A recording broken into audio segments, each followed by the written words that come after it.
All right, everyone. Welcome to our workshop today. I'm Patrick Byers, Field Specialist in Horticulture with University of Missouri Extension, and I want to welcome you to our workshop, which is focused on maximizing productivity, or in other words, getting the most from your garden or your farm. And this workshop is being held in conjunction with Springfield Community Gardens, and I'd like to introduce to you my co-host today, Hannah Hodge. And Hi. Hannah, if you'd like to introduce yourself. Hi, I am Hannah Hodge. I currently live in Berkeley, California, and I'm working as an extension through Springfield Community Gardens, and I'll be moderating the chat questions today. Thank you, Hannah.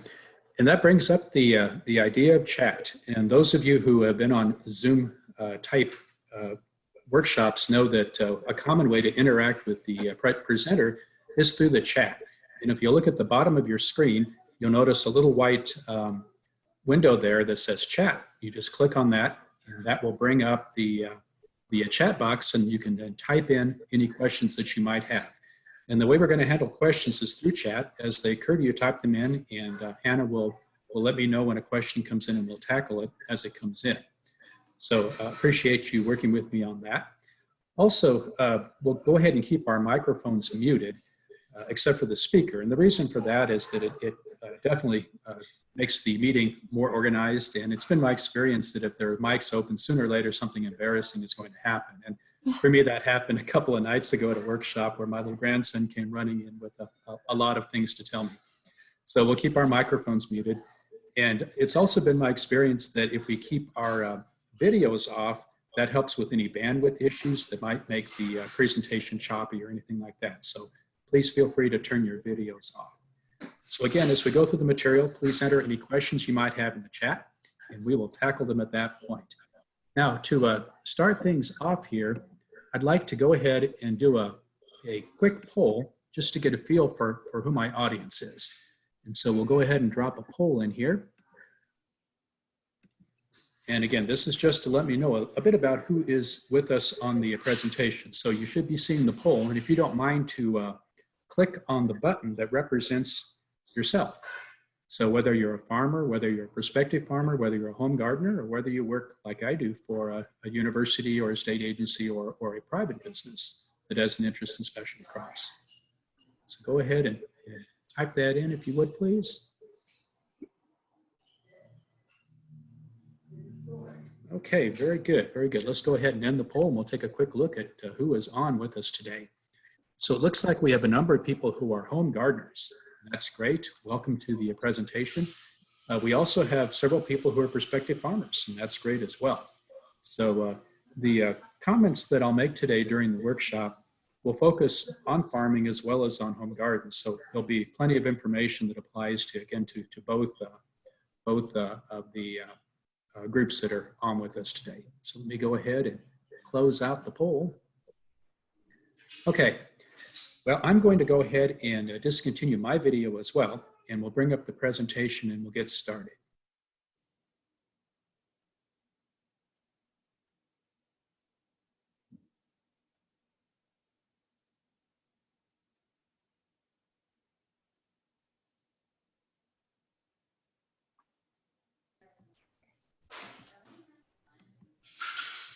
So the subject of our workshop today, and before I go any further, Hannah, is my sound good? Yes, your sound's great. Your grandson sounds very happy in the back. He is very happy. Okay, very good. So the subject for our workshop today is maximizing specialty crop productivity. And again, that's kind of a fancy way of saying how to get the most from your garden or your farm from the standpoint of productivity.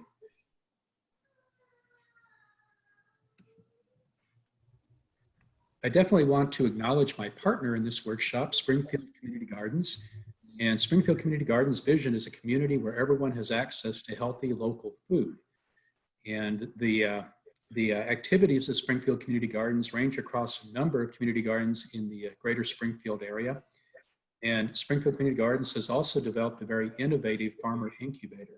So those who have an interest in becoming farmers, Springfield Community Gardens can be a very useful resource for you.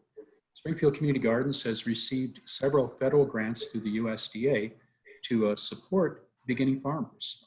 And part of the activities in those grants are the workshops that we're doing, including the workshop today. And at the end of the workshop, I'm going to ask Hannah to remind me, we're going to ask that you participate in a survey to help us judge the effectiveness of the workshop. And this is part of the requirement of the grant that supports the workshop. So I would certainly appreciate your assistance with that. And the evaluations also are very, very helpful to me to improve as I put together workshops. So please help us with the survey that we will post at the end of the presentation. As mentioned, the workshops are supported by USDA funds, and the USDA is a huge advocate of local food systems and local farmers. And there are programs in place to support the activities of local farmers. And it's in your interest to reach out to the USDA. The entry point in most counties is the Farm Services Agency, and they maintain an office in each county. And within that office is housed the Natural Resources Conservation Service and the Risk Management Agency. And both of these branches of the USDA have programs in place to help support local farmers. I would single out, for example, the High Tunnel Cost Share Initiative, which is a program that has helped put high tunnels on many farms in Southwest Missouri. So please reach out to the Farm Services Agency and learn about the programs that can help support you as local farmers. The website farmers.gov is an excellent clearinghouse that highlights the many programs available through USDA. So what really is productivity? And again, if we put this into technical terms, we can call it maximizing the yield of a crop that meets appropriate quality standards. So in other words, it's large yields of good quality produce. And this is what those of us who are gardeners or farmers are targeting. Now, it's really an intersection of four different things, and we'll talk about each of these different things today, but it's an intersection of the genotype, in other words, the genetic makeup of the plant that you're growing. It's also an intersection of the environment, the place that you're growing that plant. And then the cultural practices, the way that you grow the plant. And then, of course, your expertise as a farmer or a gardener. So those are all aspects of productivity. Now, if you're a farmer, you're interested not only in productivity, but you're also interested in profitability. And productivity is just one part of profitability. Yes, you can grow it, but then you have to turn that into income. And when we start to think about that, we think about things such as efficiency, the way that you're growing that crop. It's also important to be a good financial manager and a successful marketer. Now, for the purposes of our workshop today, we're going to focus on the production aspect. These other things that we're talking about are efficiency, financial management, and successful marketing. Those are the subjects of future workshops. And again, each one, you could easily justify a 2-hour workshop on each one of these. So here's the outline for what we're going to talk about today. A little bit of introductory material. Then we're going to talk about the genetics, the environment, culture, and grower expertise. So what to grow, where to grow, how to grow, and who to grow. And I thought I would just start off with a case study. So all of us know people that we would characterize as good farmers or good gardeners. They just do a good job of producing crops, be they commercial farmers or home gardeners. And you hear people say, oh yes, my grandfather was a fabulous gardener. Or, you know, I had a neighbor who just grew the best pumpkins around. Well, for me, it's Bob McCord. And part of this is because I'm very interested in elderberries and developing elderberries as a crop for our farmers here in the Midwest. And when people ask me, you know, who is a good example of a good elderberry grower, I always point to Bob McCord. And his farm is in central Arkansas.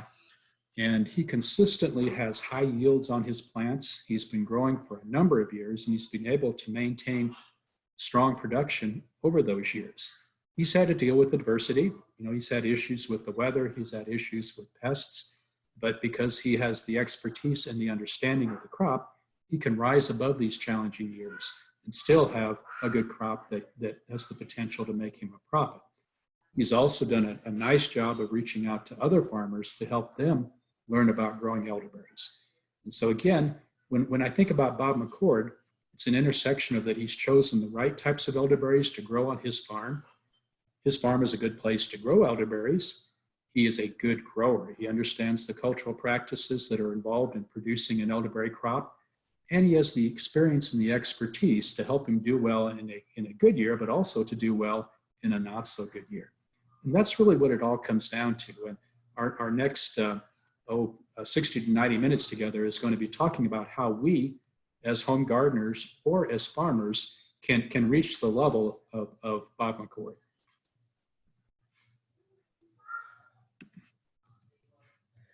So let's start about what to grow.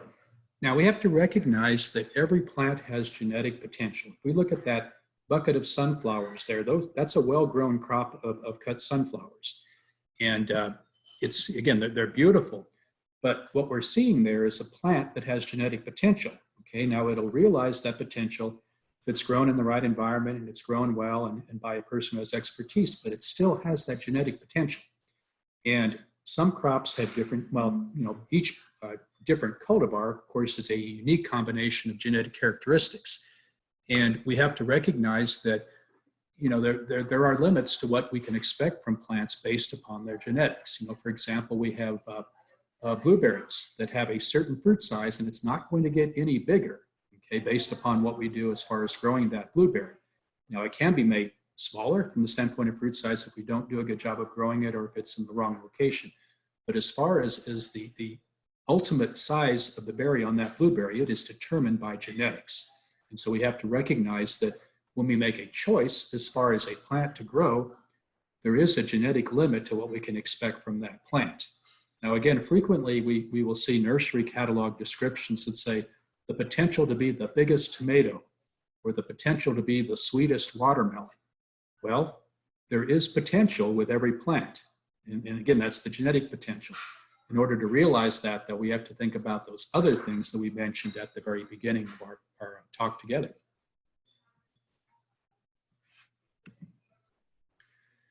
Now, when we think about what to grow, first of all, we want to think about the horticultural characteristics of whatever that crop might be.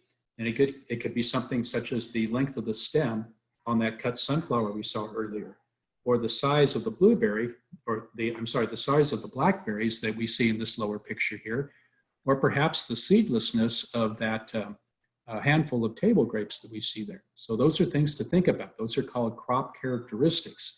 We also want to think about productivity and yield. That example of large blackberries, if that particular blackberry has a low overall yield, it really doesn't matter how big the individual blackberries are when it comes down to overall productivity. So it's nice to have crops that have a combination of good crop characteristics and productivity and yield. So again, that's important. The crop unit size is important as well. And looking at that handful of grapes there, that's a single cluster, and that's a good unit size for a table grape, okay? Some other things to think about from the standpoint of desirable horticultural characteristics, and this perhaps isn't as keyed in from the standpoint of productivity and yield, but it could be season. If we have a cultivar that has a very early ripening season or one that has a very late ripening season, when no other example of that particular crop is ripening, then it may be okay if it's not as productive. It may be okay if the fruit is not as large. And to give you an example, there's a blueberry cultivar that ripens very early in the season. And this particular cultivar doesn't have the biggest blueberries on. It's not the most productive blueberry, but because it ripens earlier before any other blueberry ripens, that really doesn't matter so much, okay? Now, when we look at the mid-season on blueberries, when everything is coming ripe and there's cultivars that have nice berry size and cultivars that are very productive, then we can be much more discriminating when it comes to choosing the particular cultivar that we're going to plant. So again, these are all things to think about. Adaptation to the environment is critically important. Again, there's a relationship between the expression of the genetic potential of a plant and the environment in which it's grown. Okay, for example, for many years we've worked with elderberries and looked at their adaptation to growing here in the Midwest, and that's fine. That's where we hope to develop an elderberry industry. But when we send those same elderberries to coastal Oregon, which is a very kind place, an excellent environment for growing elderberries, they perform even better under those growing conditions. So again, adaptation to the environment is important. Now, if we use the Midwest as an example, and specifically Missouri, we need to be thinking about things such as adaptation to high temperatures. For example, we have some blackberry cultivars that just will not ripen their fruit properly if the temperatures are too warm as the fruiting season comes on. We need to be thinking about low temperatures. For example, there are peaches whose flower buds are sensitive to midwinter cold. Those would not be good choices for Missouri. It may not get that cold every year, but in the year where the temperatures in the winter are too cold, we can lose all of the peach crop because the flower buds were not hard enough to endure those temperatures. Moisture extremes. Right now I'm looking out the window and it's pouring down rain, and it's been raining for several days now, and the soil is very wet. We have some cultivars of specialty crops that just will not do well in wet soils. We have other cultivars that will not do well in extremely dry soils.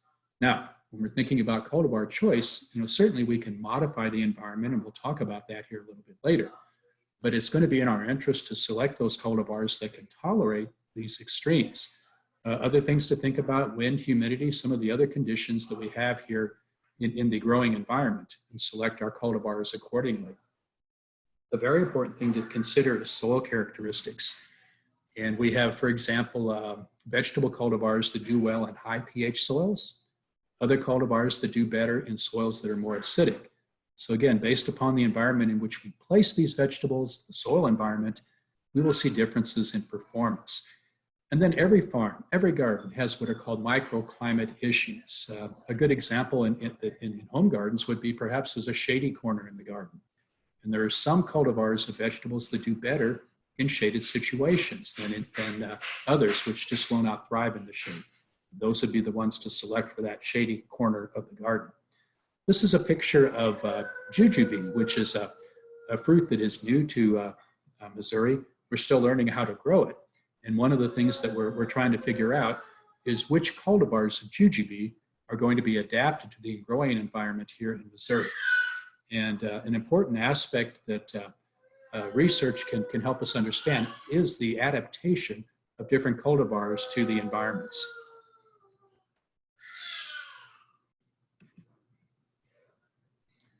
We also need to think about adaptation of cultivars from the standpoint of genetics to specialized production systems. Perhaps we're going to grow these cultivars in an environment that is not the same as the outside environment, an environment that we have modified.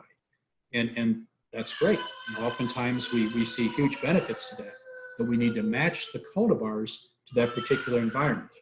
For example, we have cultivars of tomatoes that do beautifully in greenhouses or in high tunnels.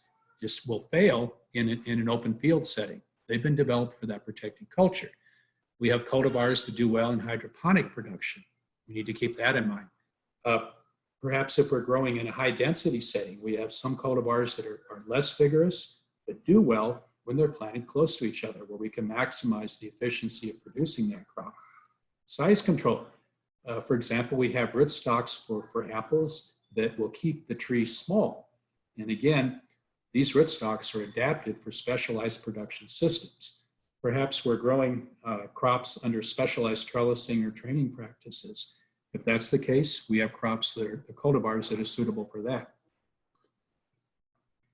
Organic production systems. We have cultivars of crops that are more suitable for organic production than others. So again, all things to consider when we're thinking about what to grow.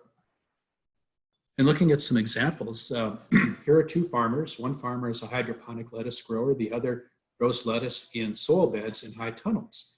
Completely different cultivars grown in these settings. Again, because there are cultivars that are adapted to growing in a hydroponic setting where there's no soil involved.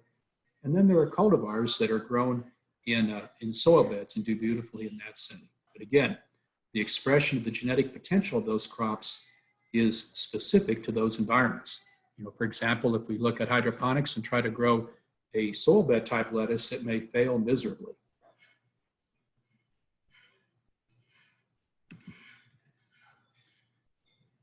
And again, another example here, this is lettuce in a high tunnel, but looking at these cultivars and the types that are grown here, these lettuces, through trial and error, the farmer has learned do well in her setting.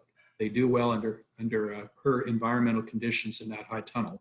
And oftentimes there is a little bit of trial and error in figuring out which cultivars are going to be best adapted the microclimate effects on a specific farm.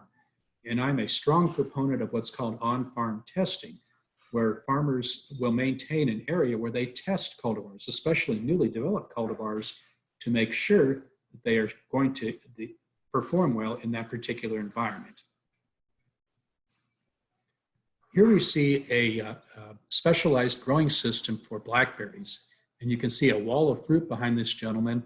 These are a specific type of blackberry. In this case, it's a cultivar called Triple Crown, trained to what's called the RCA trellis. It's a new training system for blackberries. It can have tremendous yields and overcome some of the challenges to consistent, profitable blackberry production in the Midwest.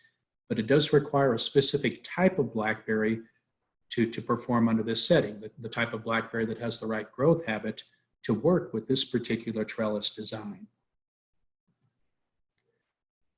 And I mentioned high density. Here's an example of a high density apple orchard.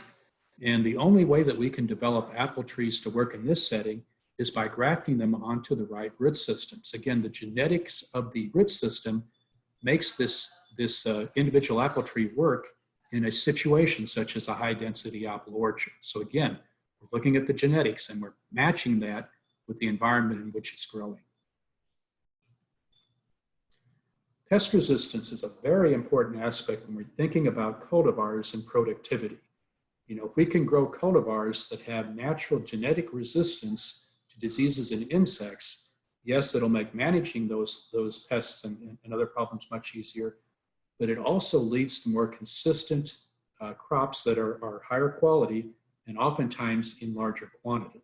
So pest resistance can be very helpful from the standpoint of maximizing productivity. This particular slide illustrates some of the disease-resistant apples that are available.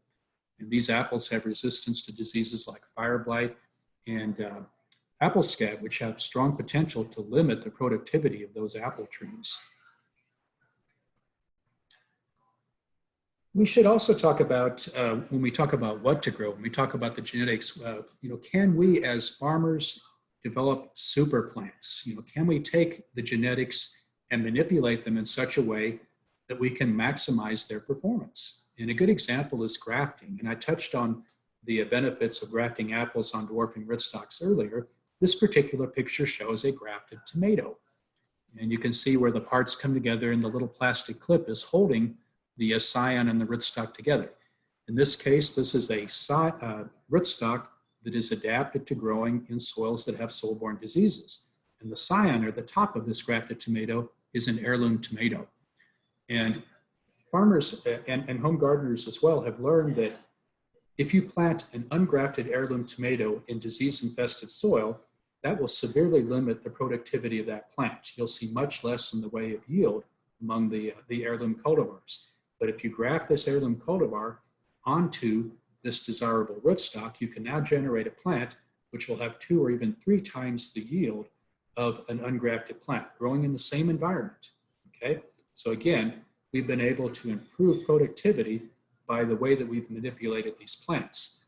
Breeding efforts. We have lots of efforts in breeding programs, conventional breeding programs, to impart productivity into the cultivars that are being developed. And this, of course, is desirable and again, a goal of many of these programs. And then we have genetically modified plants. And in this case, genes that help promote productivity are inserted into the genetic component of crop plants. And this can help plants overcome some of the challenges in the environment just based upon their genetics. Okay, so let's do a little bit of a case study here looking at blackberry cultivars and some of the decision process that we might make in selecting blackberry cultivars. So here is a picture of 6 different thornless blackberry cultivars. They're all beautiful blackberry cultivars. They're high quality. They're all productive. But let's think about the decision process that we might want to go through in thinking about which one we'll plant in our garden or on our farm. And so as we look at these, one of the first things we want to think about is productivity. You know, of these, which ones will produce the most fruit? And in our trials here in Southwest Missouri, the winners have been Triple Crown and Natchez. So that's a good starting point. Let's take a look at fruit size. Which ones have the biggest fruit? Well, as we look at these, you can see some indication just, based upon on what you see in the pictures. But as we measure these in our trials to understand fruit size, the largest fruit is on Freedom, Apache, and Natchez. Those are big berries.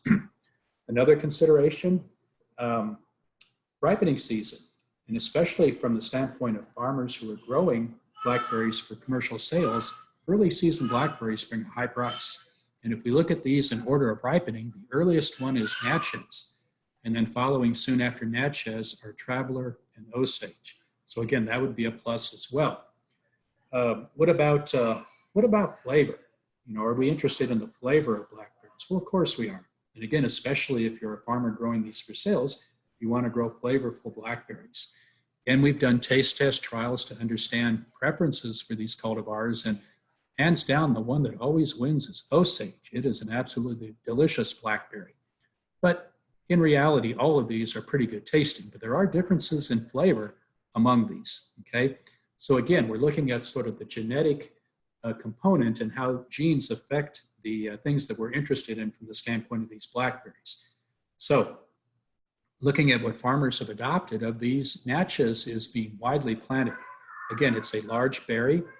It is a productive berry. It's an early season berry. So there are three attributes that we're very interested in from the standpoint of productivity. Now, it may not be the tastiest blackberry. It may not be up there with Osage, but it's still a very good tasting blackberry. So again, Natchez is being widely planted. It's also a good choice for home gardeners as well. And then to add to the list of good qualities of Natchez, it's well suited for that RCA trellis design that I showed you a little bit earlier. So again, some advantages here. Now it's helpful to look at all of these cultivars together. So here was a taste test that we did at a blackberry workshop several years ago, where we had all 6 of those blackberries lined up on plates for people to sample. And so again, just kind of glancing down that line, you don't see a whole lot of differences, but let's see what people are saying. Here, people are tasting it, and notice what the 2 people in front are pointing at. They're pointing at that first plate. Notice also that that plate is emptier than the other plates. So again, that happens to be Natchez. If you look closely at that slide, you would see Natchez on that particular berry. And it points out the fact that even in a taste test trial, we know that in a blind trial, we know that cultivars like Osage score higher on flavor. Natchez is still perfectly acceptable from the standpoint of berry quality. Okay, Hannah, do we have any questions related to genetics and productivity? We don't currently. Okay, but I'm on the lookout. Okay, I'll remind everyone on the workshop that if you have any questions in the course of the presentation, please enter them into the chat, and Hannah will let me know that we have questions, and we'll tackle them at that point. All right, so now that we've talked about the genetics, let's talk about the environment, or where we're going to grow the particular crop that we're interested in. And so to realize the genetic potential, we really have to select a good environment in which to grow it. And certainly all environments are not created equal. And sometimes we have to compromise a bit in some aspect of the environment.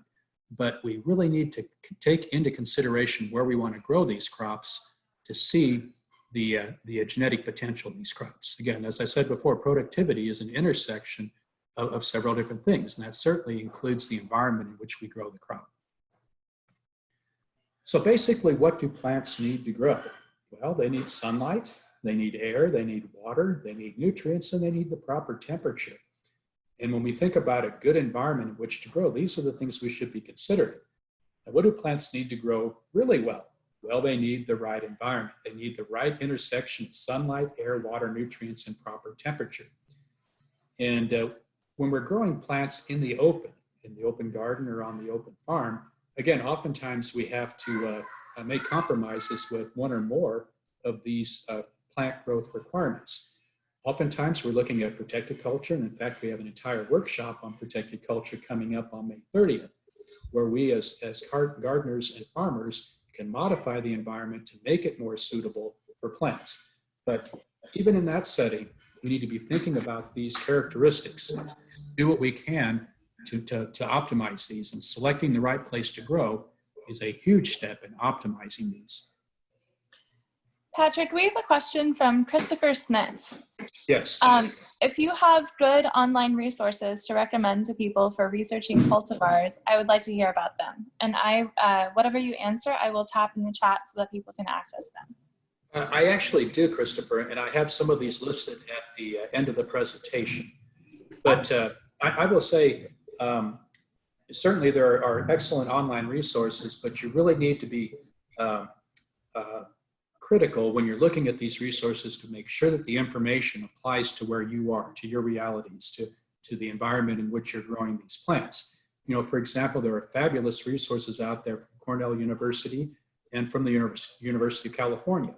And I always look at those, but I realize that my growing conditions in South Central Missouri are probably going to be closer to New York than they are to California.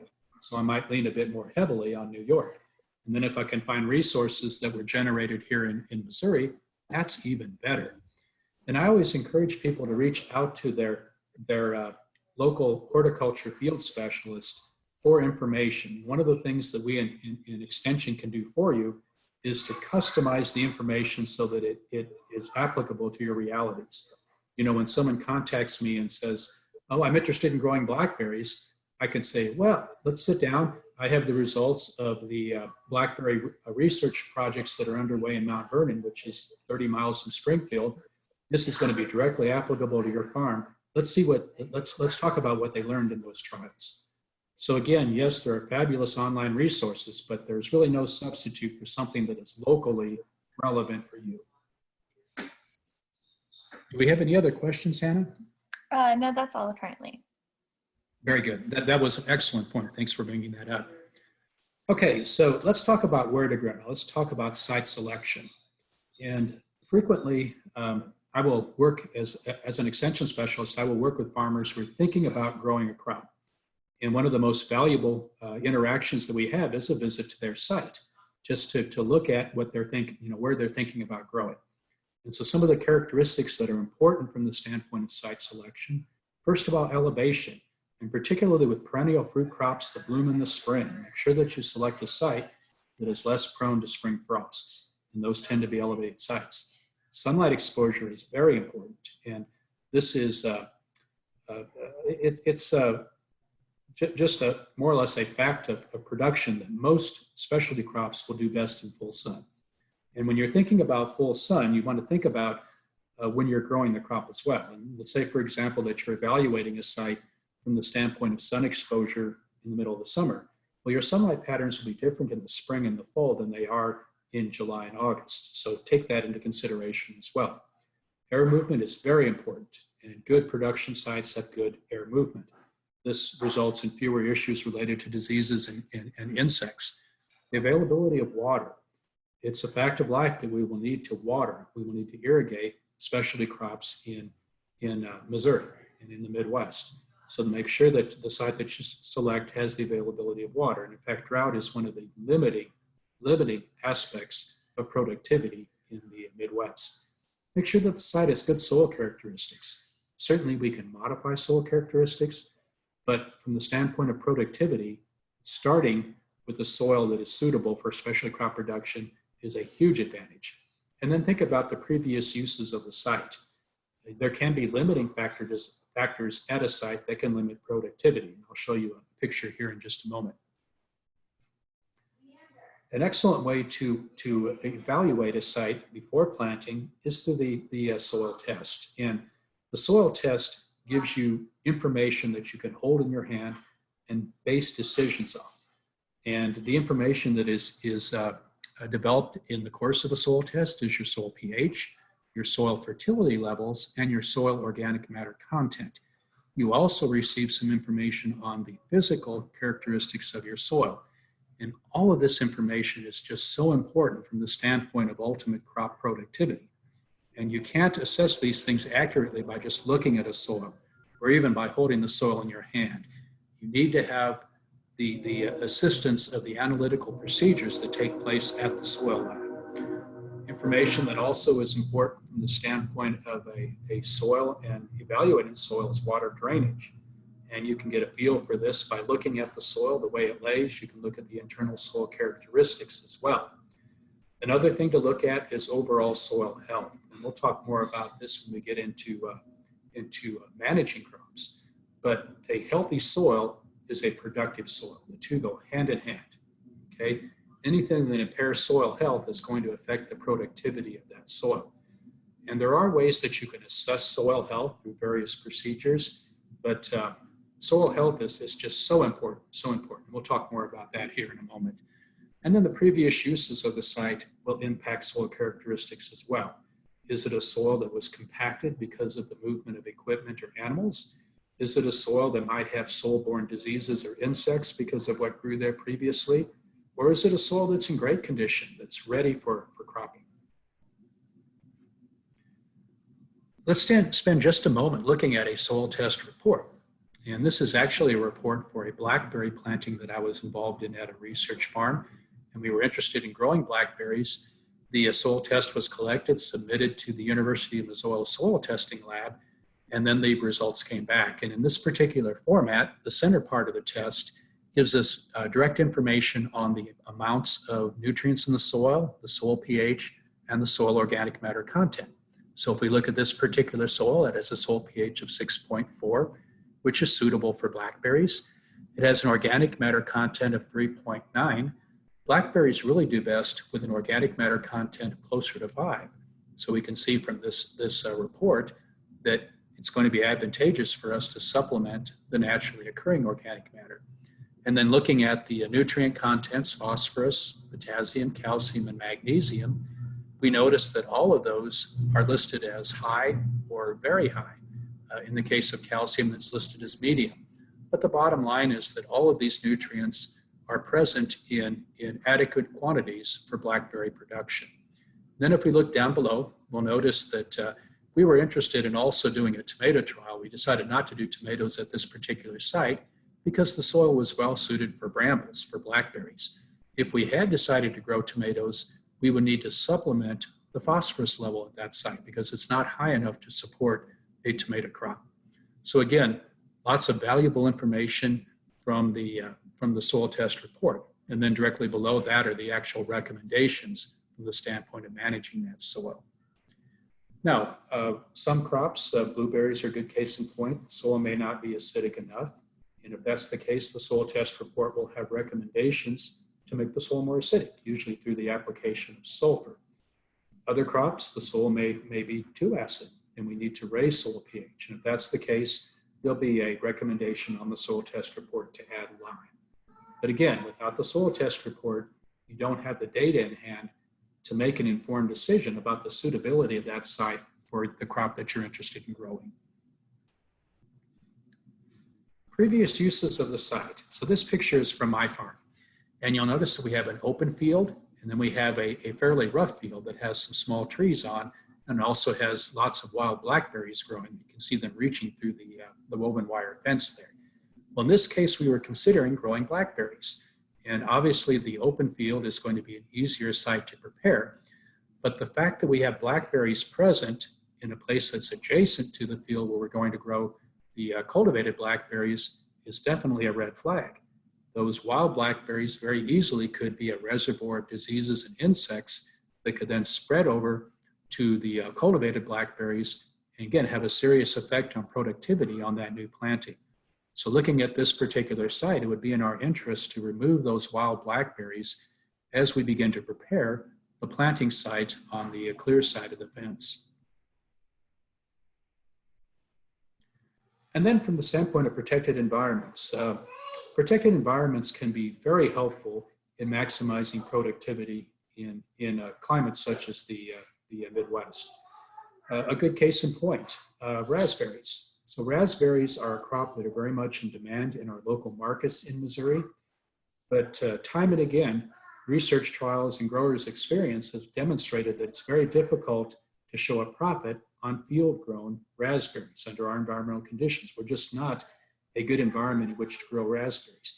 But if we take raspberries and move them into a high tunnel where we can modify the environment and make it more suitable for raspberry production, we can grow crops that are profitable. We can double the berry size and we can double the yields of crops grown in the protected environment compared to the field environment. So again, growing in protected environments can be very helpful in realizing the genetic potential of specialty crops. So kind of the ultimate in protected environments is a greenhouse setting where we very carefully monitor temperature and humidity. And we can also, of course, modify light as well by putting various shading treatments over it. And particularly in hydroponic production systems, these are very carefully controlled environments in which to maximize production. A high tunnel gives you some of the same benefits as a greenhouse, although there isn't as precise a control of the environment.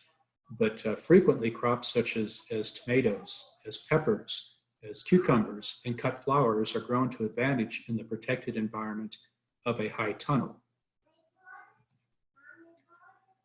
Other protected environments are shown in this picture here. Starting at the back, we have what's called a caterpillar tunnel, which is a temporary structure that provides coverage over crops. This can be very helpful.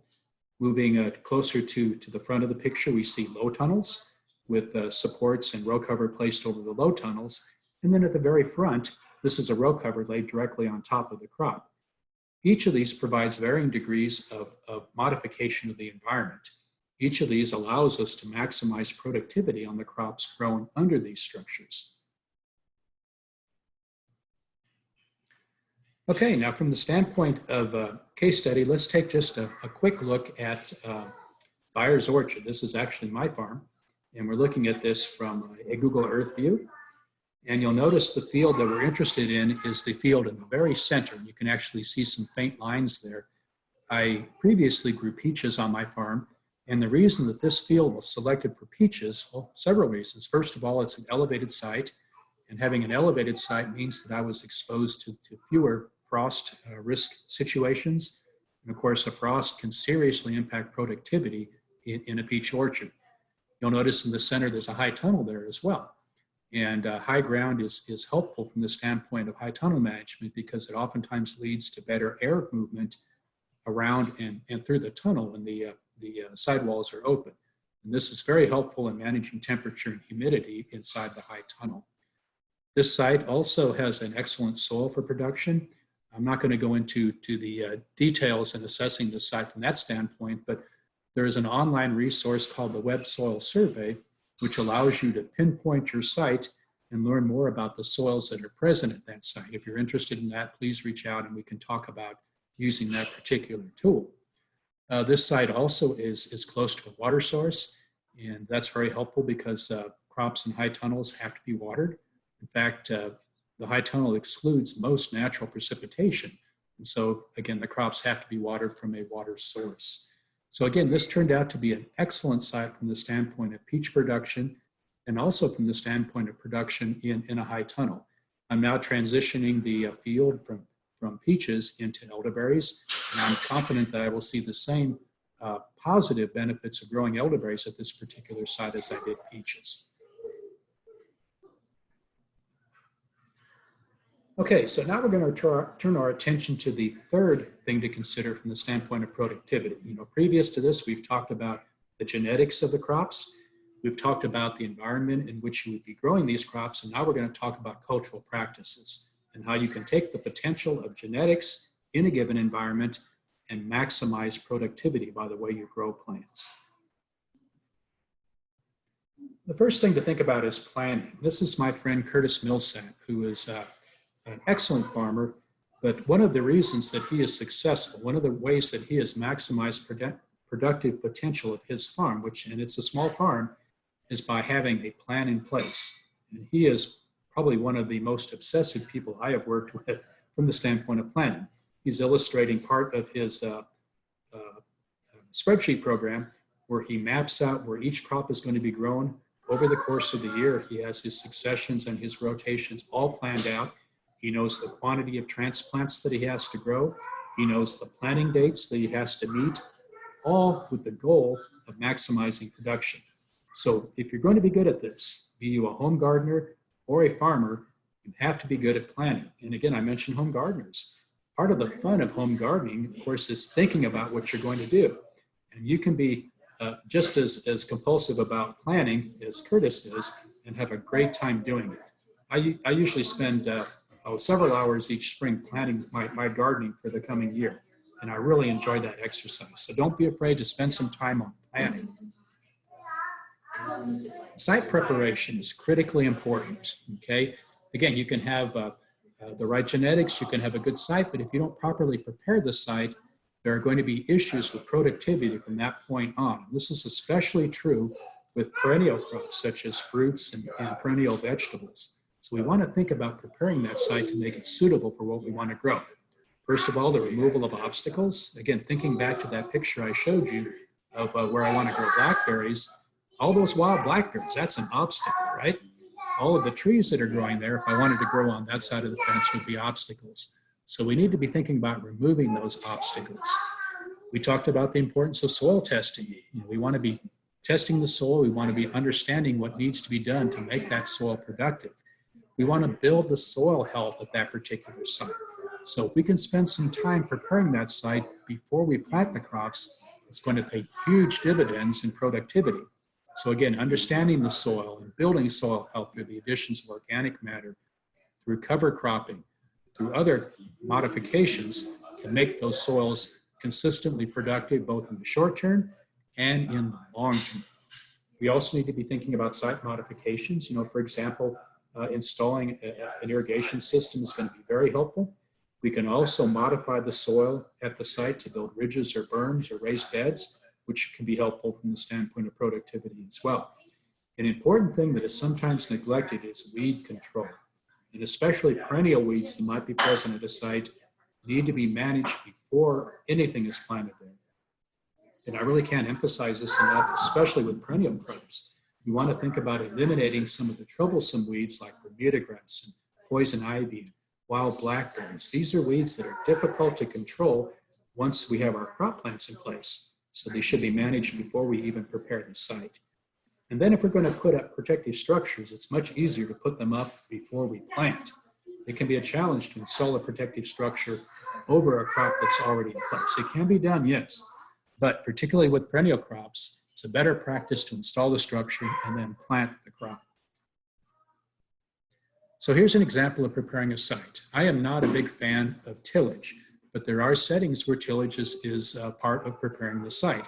In this case, we were preparing a site for blackberry production, and we had field fescue at the site, and one way to manage field fescue is by several rounds of tillage and cover cropping. And so rather than using a herbicide, we decided to use this approach to eliminate the field fescue. This site also required the application of some lime to raise the soil pH, and preparing the site by tilling the lime in makes the lime much more effective in raising the soil pH of this particular site. So some degree of tillage may be needed during the initial site preparation. Putting up protective structures. Now, this is a shot constructing the high tunnel at my farm. And make sure, again, that you think about the logistics of putting these structures up. This structure was erected before we had plants inside of it. And so again, that is much the better approach. If you have to manipulate equipment and materials and construction, parts of the building that you're constructing around crop plants, it's much more of a challenge, and you risk damaging the crops as well. Oftentimes, when you're erecting a structure, there's some unavoidable impact on soil health, and you can help repair that impact over time if you allow that time from when the structure is put up to when you begin to use the protected environment for crops.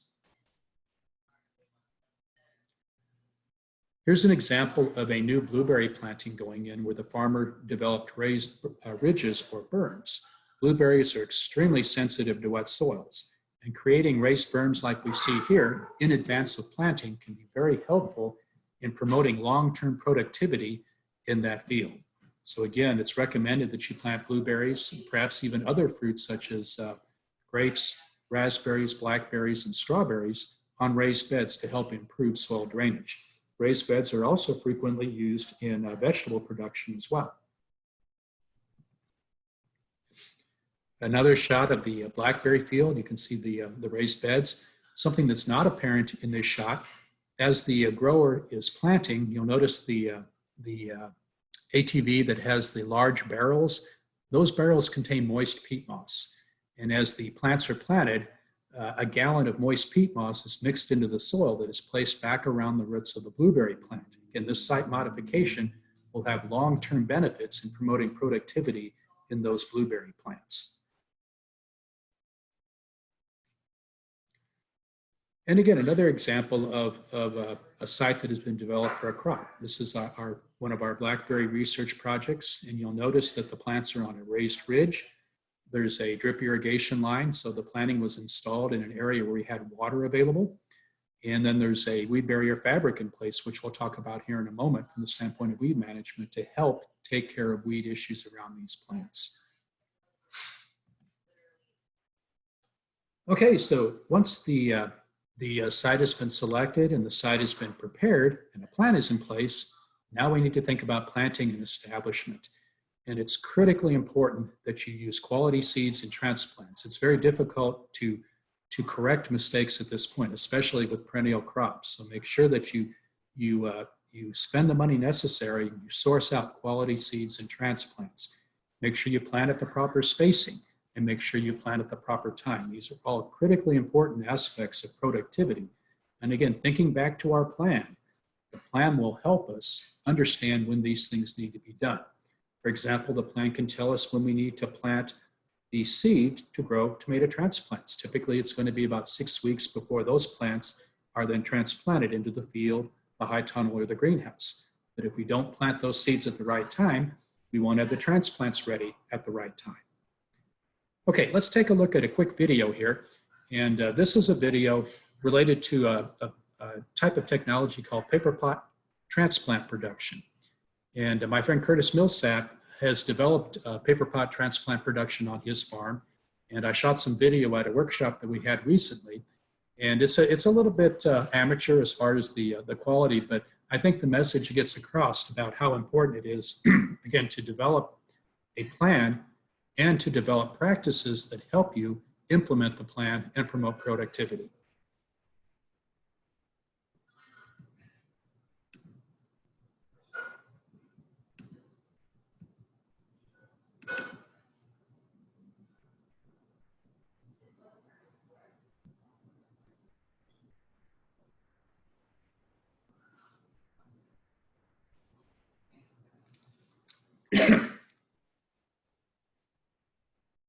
A high quantity of baby plants, and so for the last several years we have grown, well, actually almost since we started, we've soil blocked beets for our first round, and those are always the best beets. I mean, they're beautiful beets because we have them properly spaced and we have them you know, we're making sure the plants are where we want them and in rows and all those things, which makes it easier to care for them. Whereas when we direct seed, we always either get too heavy or too light, and it's almost never just right.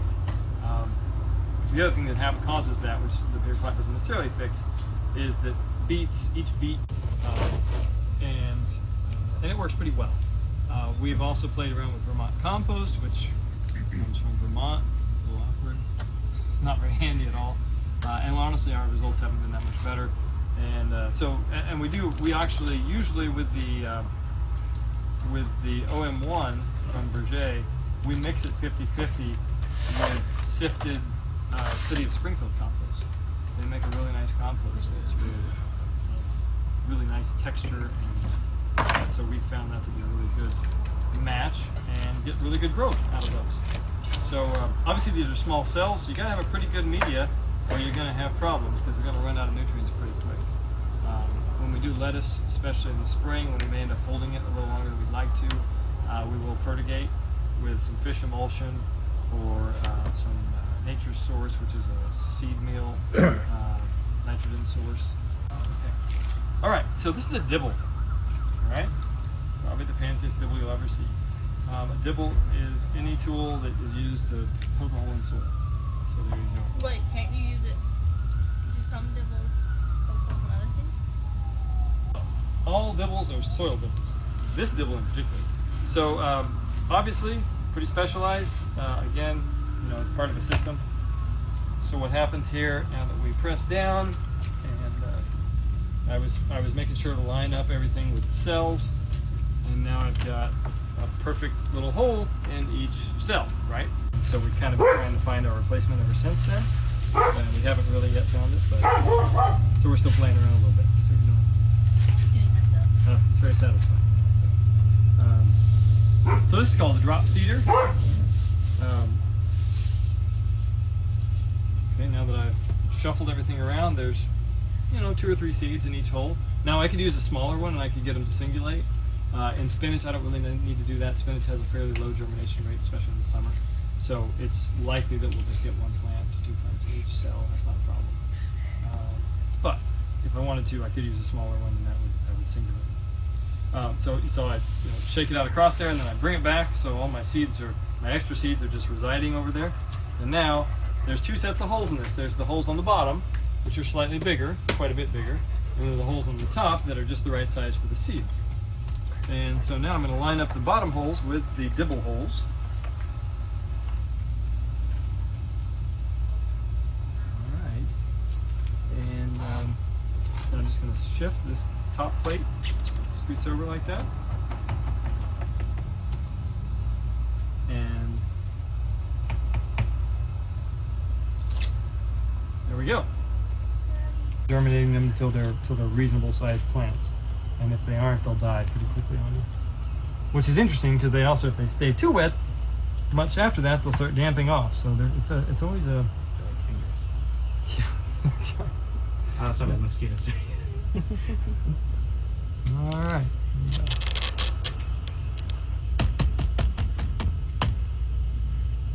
All right. We just seeded. Well, we do 528 spinaches in that amount of time. We need to have these planted before sundown. On top of the seed. We want to keep those seeds really nice and wet. Courtney, would you plop one of those down there? Just put the water in it. I'm gonna grab this tree right here.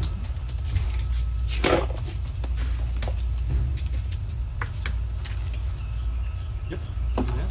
Yeah. Pull the frame. Oh yes. And so this is the point at which we take the metal spacing frame out, because now we've done everything we need to do to that tray. We don't want to take it out much before that because it tends to, once you get the soil in, it's pretty stable, but if you do it before you put the soil in, it just shrinks right back. Learned that the hard way. Yeah. Turns out that's not what you want to do. Yeah. How many is that per tray then? 264. So It's a weird number. would you ever want just 100 for Fresh out of the sharp stick pile, and I'm going to pin this first plant in place. You can do it by just holding it in place too, but I can't pull and hold at the same time. So.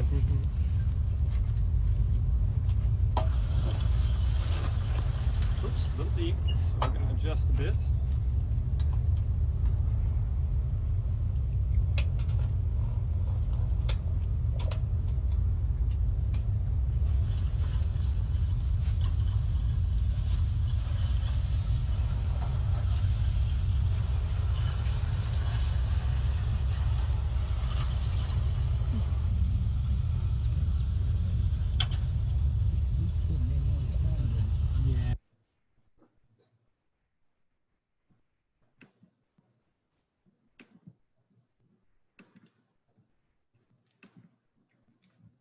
Okay, wasn't that cool?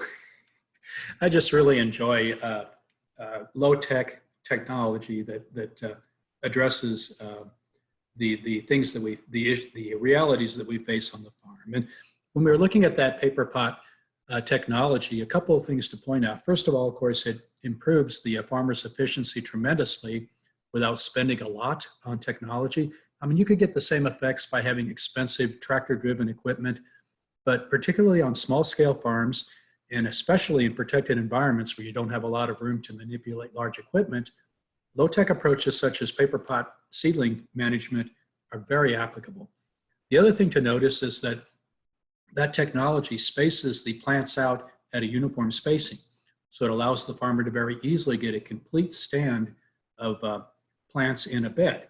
And having a complete stand where they're all spaced the correct distance apart improves the growth of those plants and definitely maximizes productivity.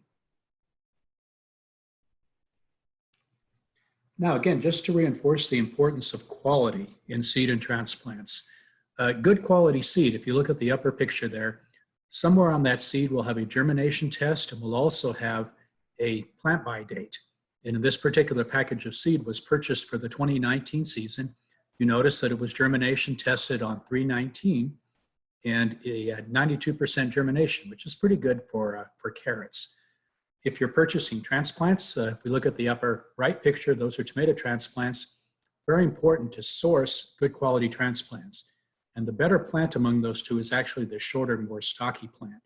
It was grown under higher light conditions and better management of nutrition as a seedling, and will get off to a better start and perform better in the field or in the garden. And then the lower picture is a picture of a blackberry plug plant. And there's an increasing emphasis these days on planting stock for perennial crops like berries that have been virus tested. And in the case of this blackberry plug, the tissue that was used to generate the plug came from a mother plant that was tested for viruses. And by doing so, we can ensure that the new transplants, the new plugs that we plant, are as free from inherent diseases like viruses as possible. And this, of course, has huge implications as far as the overall productivity over the life of the planting. There are blackberry viruses, for example, which you may not be able to visibly see, but yet have the effect of lowering productivity in the plants. And so it's in the interest of the farmer or the gardener to plant plants that have been tested to make sure they're free of those viruses. Weed management is just so important from the standpoint of productivity. And you can think of weeds as robbers. They rob crop plants of water, nutrients, sunlight, growing space. And again, it can be insidious. Even a low-level amount of weeds can have an impact on productivity. So we need to be thinking about weed management as an ongoing aspect of growing these crops. And certainly, as I mentioned earlier, initial site preparation is important. There are a number of different weed management practices that are available to us. Occultation, which is where we exclude weed plants from sunlight to control them, is becoming increasingly popular on farms. Flame weeding, where we actually burn young germinating weeds, is another approach. Bed steaming can be done as well. Stale seeding, where we generate a bed that is manipulated in such a way that weeds germinate in advance of crops, and then the weed seedlings are eliminated by flaming or some other approach, is practiced. Mulching is very popular. We could be using organic mulches, or we could be using plastic or weed barrier fabrics. Tillage in the right place and done in the right way can be a helpful way to help manage weeds. And then herbicides are available as well, both organic herbicides and conventional herbicides. So again, just to look at some of these techniques, this is a field that has been through occultation. You'll notice the crop plants growing in the center and how clean that particular bed is. The way this bed was managed, it was first, when the previous crop was complete, residue was removed, it was allowed to lay open or fallow, and the weed seeds were encouraged to germinate by sprinkling. And then the tarp was placed over the bed for a period of time. And then when it was removed, all the weed seeds underneath had died because of lack of sunlight. At this point, the crop plant is then seeded into that bed, and the no tillage, minimal disturbance of that site, and the crop plant is allowed to grow and will in most cases outgrow any weed seedlings that would germinate later on. Here's my friend Curtis again with a flame weeder. You can see the bottle of propane on his back. Flame weeders are designed to kill weeds upon contact by exploding the cells through exposure through the heat of the flame. It can be done very close to crop plants with minimal damage to the crop plant, but is generally most effective if it's done at the stage when weed seeds, small weed seedlings have just germinated and emerged. This piece of equipment is a steam generator, and you can see again the fuel tank there next to it, the boiler in the center, and then a steam line moves into the, in this case, the high tunnel over there to the right. And you can see in that lower picture, the bed, the steam line is a porous line that releases the steam. The bed, the line goes down the bed, and then it's covered with a plastic tarp to hold the steam in. And the steam is run over a preset length of time. And it does a very nice job of eliminating weed seeds and also helping to some degree with soil-borne disease and insect issues. Mulches of various types can be used. Here we see woven weed barrier fabric mulch around the base of an apple tree. Now, before using a herbicide, make sure that you, first of all, read the label carefully. The two guides that are listed here, the Midwest Vegetable Production Guide and Midwest Fruit Pest Management Guide, are both excellent resources from the standpoint of the selection of herbicides. And these guides list both organic herbicides as well as conventional herbicides. Make sure that you, as I said, read the label carefully and follow all the label recommendations. And this is particularly important relative to rates and timing. Some herbicides work by forming a layer on the soil that inhibits germinating weed seeds. And these herbicides, of course, have to be put down before the weed seeds germinate. Some herbicides are specific for post-emerging control of grassy weeds. They won't work on broadleaf weeds. Other weeds or herbicides are specific against broadleaf weeds, and they won't work on grassy weeds. So again, make sure that you match the herbicide for the job that you want it to accomplish. Integrated pest management. So again, the pests are part of the reality of growing crops, either in the garden or in the farm field. And we need to have strategies in place to manage pests. And the integrated pest management approach, again, is to my mind, a very sane, sustainable, science-based way to manage diseases and insects, weeds, and other pests as well. Now, the first step is to establish a policy so that you have a plan in place. Secondly, to identify the pests that you're up against. Some pests are routine, we expect them every year. Other pests are sporadic or maybe new to an area. A farmer or gardener must always keep an open mind from the standpoint of pest identification. Then it's important to monitor pest populations so that you know when they're getting close to the point where management needs to take place. That point is the action threshold. You need to understand that as well. Then we need to be thinking about the management tactics that are at our disposal as gardeners or farmers to control these problems. And it's not just what do I spray. We'll talk about that here in a moment. And then finally evaluate whether or not the plan worked according to what we had hoped to achieve. So again, what are the management strategies that are at our disposal to control pests? Well, the first thing we should be thinking about is biological control. And frequently this is naturally occurring. If we nurture the environment around the garden or around the farm, we can actually nurture the presence of biological controls. That upper picture there is a picture of aphids that have been controlled by parasitic wasps. The aphids that you see in that picture are kind of gray looking, and if we looked at those up close with a hand lens, we would notice that each one of those aphids, skeletons, and that's what they are, have a neat little hole in the abdomen. That's the hole where the parasitic wasp emerged from the inside of the aphid. So again, if we nurture conditions to favor the presence of these parasitic wasps, they can help with aphid control. The next picture down is a picture of genetic control. In this case, this is a heirloom tomato grafted onto a disease-resistant rootstock. We can now grow this particular tomato in a soil that's infested, where we couldn't do that without using this approach. The third picture is an example of cultural control. This is a squash bug. And farmers or gardeners who've experienced the ravages of squash bugs know what a difficult pest it is to control. But one way to manage these is through the use of what's called trap cropping. And trap cropping, in the case of squash bugs, is where we plant a type of squash that is particularly attractive to the bug. Blue Hubbard is an example, red curry is another.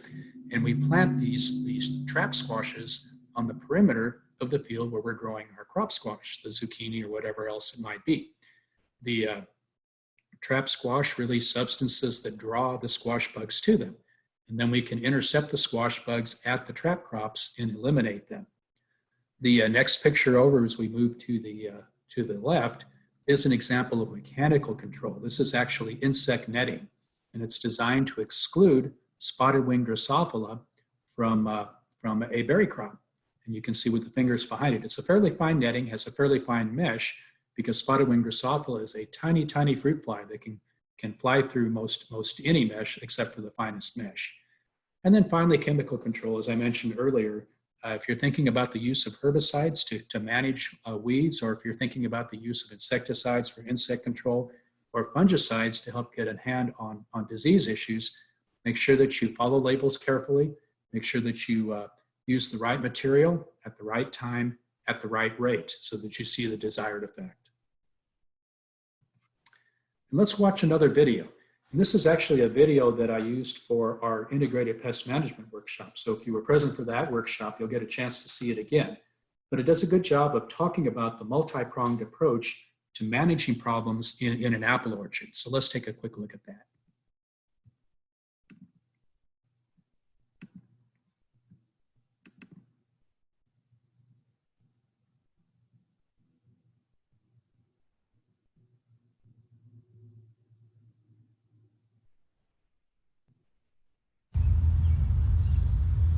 I'm Patrick Byers, Field Specialist in Horticulture with University of Missouri Extension. Integrated Pest Management, or IPM, is a science-based, common-sense approach to managing the insect, disease, weed, and other pest problems that can be an issue for specialty crop growers. When we think of an integrated pest management system, we think about 5 different strategies that are available. First of all, we think about biological control. Secondly, we think about genetic control. Third, we look into cultural control. Fourth, mechanical control. And finally, chemical control. Biological control focuses on naturally occurring pest management strategies. For example, there are beneficial insects that feed on pest insects. An important way to manage biological controls is to maintain habitat for these beneficial insects.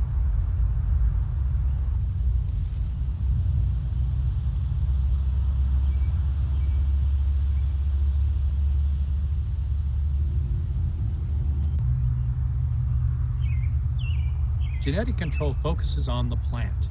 In the case of an apple tree, we're interested in both the cultivar of the apple tree and the rootstock from the standpoint of integrated pest management.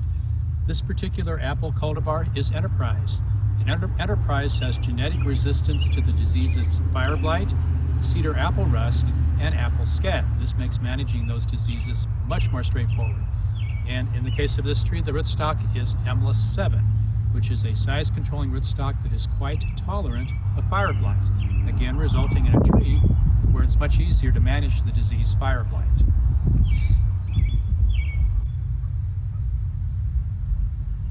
Cultural integrated pest management strategies are very important with perennial crops like apples. First of all, we'll notice the layout of the trees in this orchard. They're spaced with enough distance between them to allow for good air movement between the trees. Trees that are crowded together set up a situation where the trees do not dry quickly after a rain or a heavy dew, and trees that are wet, particularly the foliage and the fruit, are more prone to diseases. We'll also notice that these trees are trained to what's called the modified central leader system. It's a very open structure. There's good air movement around and among the branches on the tree, again resulting in quick drying of the foliage and the fruit after a rain. This results in fewer disease issues. Let's talk about mechanical integrated pest management strategies. Looking at our apple tree here, we'll notice that we have several mechanical practices in place. First, let's look at the base of the tree. We'll notice that we have a trunk protector around this tree. This trunk protector is made out of galvanized hardware cloth, 1/4 inch mesh. It's about 18 inches high, and it's wide enough in diameter that it can stay on the tree for several years. Having a trunk protector in place protects the base of the tree from chewing damage from voles and other rodents. Notice the weed barrier fabric around this tree. This is a mechanical way of managing weeds. We also have present in this orchard deer from time to time. And so with our young trees, we've placed deer fences around each tree to protect it from the damage that deer can inflict.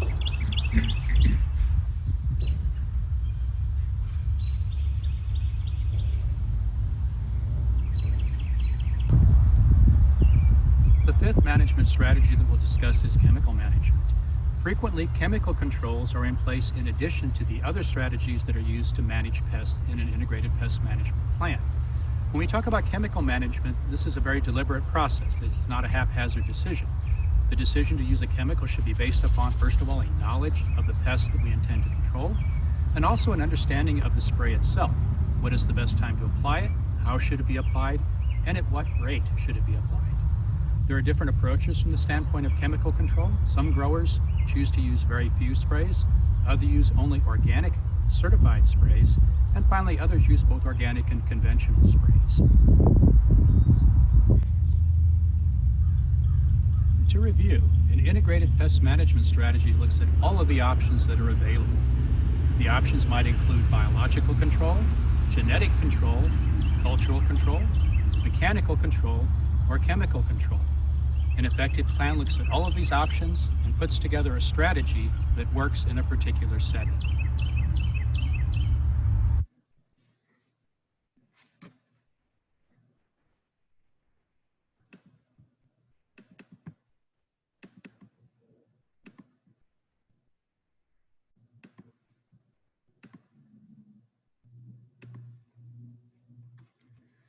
Okay, well, again, the video was intended to highlight the different aspects of an integrated pest management program. But again, you may have noticed several practices that were discussed there that would directly impact productivity. And you know, for example, looking at the trunk protector on those trees, having that in place automatically excludes voles. And voles do a lot of damage by chewing on the bases of trees, and they may not kill the tree, but even a little bit of vole damage will impact productivity on that tree. By placing that trunk protector there, we can manage voles with very little effort. This picture shows a newly arrived invasive insect species found in the Midwest. This is spotted-winged Drosophila and a blackberry. And this is a particularly insidious pest because we may not see it on the berries at harvest time, and that's when it becomes a problem.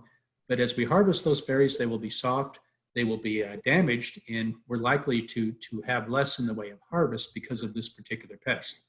So again, very important to develop an IPM or integrated pest management strategy for pests such as the spotted-winged Drosophila. Fertility management is an important part of productivity, and this is particularly insidious as well. You know, if the fertility levels are not optimum in the soil for the crop that we're growing, it will impact the way the plants perform and the productivity of those plants, and we may not even know it. We may not even see visible symptoms. All we experience, again, is lower productivity. The soil test is helpful. Take care of nutrient issues that the soil test, the pre-plant soil test reveals before you plant. But think about fertility management while the crops are growing. And obviously, this is an ongoing process with perennial crops, but it's also a process with annual crops as well. Know the nitrogen needs of your plants. With many crop plants, we apply nitrogen annually to meet their needs. Make sure that you apply fertilizers at the proper time. You know, for example, with blackberries, we know that they have a particular need for nitrogen as the flowers begin to open. So applying nitrogen to blackberries in May is a good practice. With other crops, tomatoes, for example, we oftentimes will apply pre-plant nitrogen to a tomato field, and then we also apply nitrogen when the very first tomato is about the size of a golf ball. Make sure that we apply fertilizers at the proper rate. Excessive fertilization is wasteful, and it's also expensive, and it has environmental implications. Insufficient fertilizing leads to plants that don't perform to their potential. So again, we have to understand the timing and the rates when it comes to nutrient management.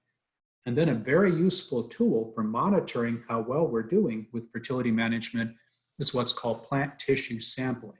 And we'll talk about that here in a moment. The way that fertilizers are applied can have a direct impact on productivity. Here we see a setup to do what's called fertigation. And this is where soluble fertilizers are injected into the irrigation stream. And then the irrigation water distributes the soluble fertilizers down the row or through the bed at particular doses. And by using an approach like this, we can fertigate at weekly intervals, every 2 weeks, every month, whatever is desired for best plant productivity. In this case, this was blackberries, and we were fertigating on a weekly basis. We started fertigating when the plants began to flower in May, and we fertigated through the early part of September to promote good plant growth. And we found that the plants responded very favorably to this metered fertilization rather than putting entire season's needs on at that fertilization in May. So again, dividing up fertilizations into multiple applications can be very helpful from the standpoint of productivity. And then foliar testing. You notice I'm talking a lot about blackberries, and it's because I have experience in research with blackberries, and also I've worked with lots of blackberry farmers over the years. But blackberry foliar testing can give us a good handle on how successful our blackberry fertility management program is. We can certainly look at the foliage and the nutrient content in the foliage to understand what the plants are taking up. So in the case of floricane fruiting blackberries, which are the common types we grow here in the Midwest, a good time to sample is late July to early August. And then the leaves are collected. What we're selecting again are these expanded leaves from the primocanes. They're dried and they're submitted to a lab for testing. And the lab will deliver a report that has the percentage of nutrients found in the leaves. And then these percentage amounts are compared to what are called sufficiency ranges. And if the leaf sample has leaf amounts of nutrients in the sufficiency ranges, everything is great. But if we notice that the amount in the leaves does not match up with the sufficiency ranges, if it's too low, then we need to improve our fertility applications. If the amounts in the leaves are too high, we're applying too much fertilizer. So again, it's a very effective way to fine-tune a fertility management program. Water management is very important. We know that sooner or later in Missouri and in the Midwest, we're going to have too much water or not enough. And it's just the reality. And particularly if we're growing in an open garden or in the open field, we need to be thinking about ways to manage both situations. Certainly berming or raised beds, as we saw earlier with blueberries, is a way to deal with too much water. When it comes to too little water, we turn our attention to irrigation or developing a soil that is resilient from the standpoint of moisture deficits. In other words, a soil that will help maintain water. And typically what we're focused on there is maintaining soil organic matter content. So again, this is that same blueberry field that we saw being planted earlier. Now we see it after several years of growth, and the blueberries are doing beautifully on these raised ridges. You'll also notice that there is a mulch in place, and the mulch delivers multiple benefits, certainly organic matter management and weed control, but it also helps maintain the moisture in the raised bed. The other thing that we can't see is that there is a drip line under the mulch that goes down each row to supply water when it's in short supply. So here we have a situation where you address both the problem of too much water by forming a raised bed and not enough water by having water delivered through an irrigation system and also the mulching in place. So again, here's another example of a drip irrigation system that's been put in place on a specialty crop. In this case, it's spinach. But again, these systems, these drip irrigation systems can be set up to, first of all, deliver measured amounts of water, so we make very efficient use of our water. We don't apply too much, we don't apply too little. We can also automate these systems so that they turn on and off automatically so that we know we're delivering water when it's needed in the correct amounts. And again, all of this fine-tuning is a critical component of maintaining productivity in our specialty crops. Turning our attention to soil health, as I've said already, and I'll probably say again, soil health is critical to productivity. Managing soil health is important. We have to recognize that the soil is a living ecosystem. It's not just a collection of sand, silt, and clay. It is a collection of sand, silt, and clay, and a system that includes living organisms, billions of living organisms in a teaspoon of soil, of healthy soil. Now, the NRCS, the Natural Resources Conservation Service branch of the USDA, has made a particular study of soil health, and they have practices in place to help encourage and maintain soil health. So I encourage specialty crop farmers to visit with the NRCS office in their Farm Services Agency office and learn more about these programs. But basically, the four pillars of soil health, first of all, maximize continuous living roots. In other words, we need to have something growing in our garden or in our fields at all times. And if it's not a cash crop or a crop that we're growing for production, then it should be a cover crop. Again, something to maintain living roots, because those living roots are a source of food for the microorganisms in the soil. Maximize biodiversity. So again, maintaining crop rotations, maintaining cover crops in combination with a production crops can help maximize this biodiversity. And biodiversity helps promote the organisms in the soil as well. Maximize soil cover. You should always have something covering that soil. If it's not living plants, it should be a mulch. Keep in mind that bare soil is an unnatural state. You don't find bare soil except in disturbed settings in nature. And in our gardens and on our farms, we should also be striving to maintain coverage on our soil. And then do what we can to minimize disturbance. Disturbance is destructive to the organisms in the soil. So developing systems where we minimize tillage, developing systems where we control traffic that might compact the soil, all of these things are important from the standpoint of minimizing disturbance. So again, if we're going to maximize productivity, we want to do what we can to maximize soil health and maintain the life in our soils. And then there are lots of horticultural practices that are oftentimes crop specific that we do to maximize productivity. Training and pruning. We saw those blackberry production systems. Those systems require a lot of training and pruning to achieve the productivity that they can deliver.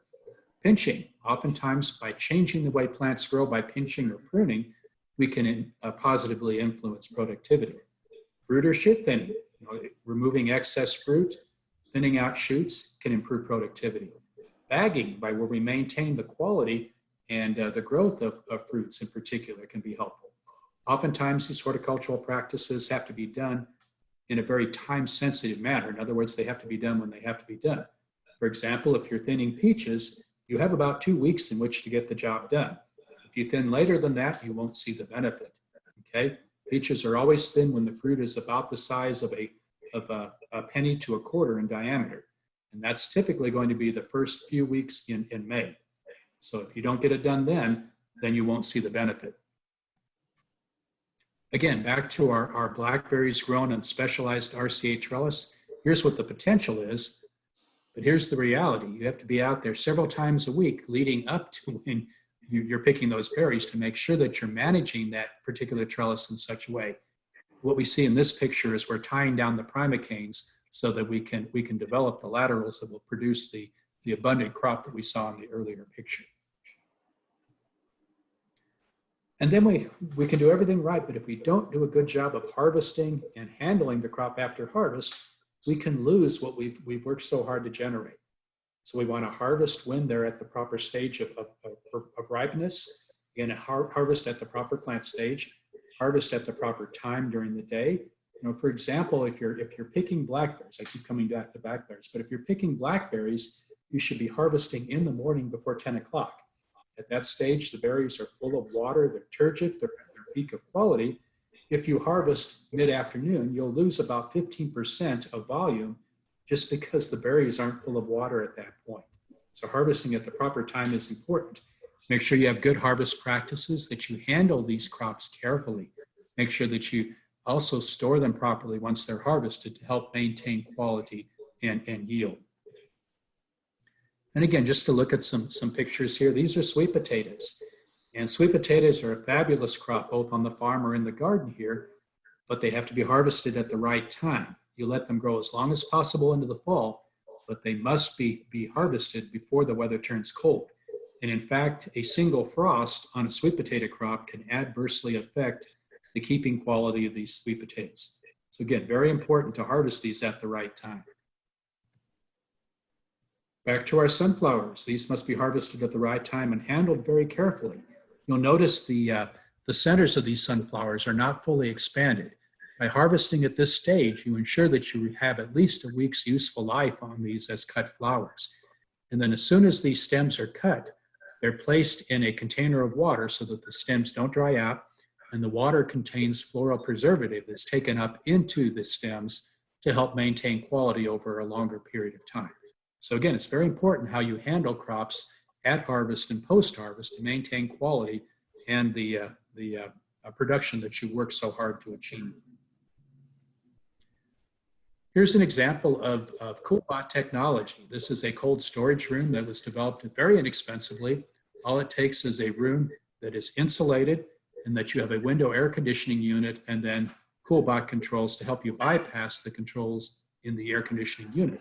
This helps you develop cold storage that can reach the mid-30s, which is very helpful in maintaining quality on crops such as root vegetables and berries. Okay, Hannah, do we have any questions on these cultural things that we've talked about and how to grow crops? We don't currently have any questions, but I cannot believe that. I mean, it's amazing that there are specific picking times in order to maintain quality of products. Does that also apply to blueberries? That applies to most specialty crops. There's an optimum time, and in most cases, it's going to be early in the day. All the crops are, again, fully turgid, fully full of moisture. That's when they're at their peak of quality. That applies to berries, it applies to tree fruits, and it certainly applies to many vegetables as well. Wow, that's amazing. Yeah, we don't currently have any questions, but feel free, if anyone does, feel free to enter that in the chat. Okay, so the final thing we want to talk about is who is growing the crop. And again, we can choose the best cultivars, we can choose a perfect place to grow them, we can do everything right as far as cultural practices, but it does take experience and expertise to make correct management decisions if we're going to see maximum productivity. Again, it just takes the right person at the right place at the right time to make the decisions. The bottom line is we need farmers, okay? We certainly need farmers, but we need farmers with experience and expertise. And how does a farmer gain experience and expertise? Well, first of all, a good place is educational opportunities. Today's workshop is a good example. And we've been talking about, again, you know, the information that I've been sharing with you certainly is information that I've learned in the course of my time as an extension specialist over the 30 plus years I've done this, but I'm also sharing with you the expertise and experience of hundreds of farmers that I've interacted with. So again, educational experiences are so important. On-farm experiences are important. So if you're new to farming, even if you're a home gardener and you want to gain some valuable experience, volunteer at a farm, sign on as an intern. Farmer development programs can be very helpful, such as the Farmer Development Incubator that I mentioned, the Springfield Community Gardens coordinates. And then critically important is relationships. You get to meet fellow farmers, fellow gardeners, learn from each other. Talk to extension specialists, talk to others that have specialty crop expertise. That can be very helpful, certainly in the early stages of developing a farm or a garden. And then talk to your USDA agency specialists. They have knowledge, obviously, of subject matter, but they also have knowledge of these programs that are in place to help you develop productivity on your farm or in your garden. I want to promote a program that we have coming up. We have a farm twilight walk. We do these monthly. The next one is May 20th, coming up at Millsap Farms. It'll be in the evening from 6:30 to 8:30. Normally, we do these in person. This year, unfortunately, because of the COVID-19 situation, we're doing them virtually. But Curtis has really risen to the challenge, and he did an excellent online twilight walk in April, and we expect a similar fabulous experience at the May twilight walk. I will enter the registration information into the chat here in a moment when we conclude the program. I'd encourage all of you to join us for the Millsap Farm Twilight Farm Walk on May 20th. You can't start training them too young. And here's a picture of my grandson helping me hand pick hornworms off of our tomato crop. But again, farmers start young. So do what you can to encourage farmers of all ages. Some resources to consider. The Springfield Community Gardens Farm Incubator Program is an excellent resource.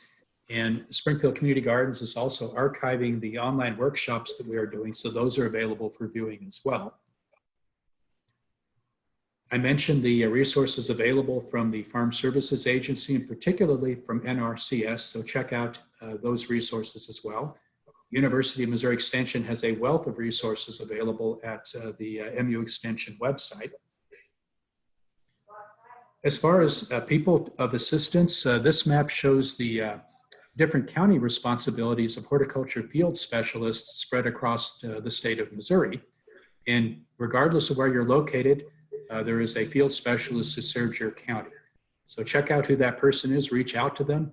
They would love to interact with you. They'd love to share with you their experiences and expertise on specialty crop production. We have a number of workshops coming up with Springfield Community Gardens. These are the ones that I'm coordinating. May 30th, we'll be growing in productive structures. July 11th, selecting and using cover crops. July 11th, also understanding and managing plant diseases. Certified naturally grown as we move into August. September 14th, good agricultural practices. And then in September 19th, we'll be talking about season extension. Everyone is invited to these. For the foreseeable future, these will be online workshops because of COVID-19, but hopefully at some point we'll be able to get back out where we can meet together and where we can also go on farm to learn more about these subjects. So I want to thank you for your attendance. Again, please reach out, particularly if you're located here in South Central Missouri, with any questions or concerns you might have. I'm going to discontinue sharing my screen now. I'm going to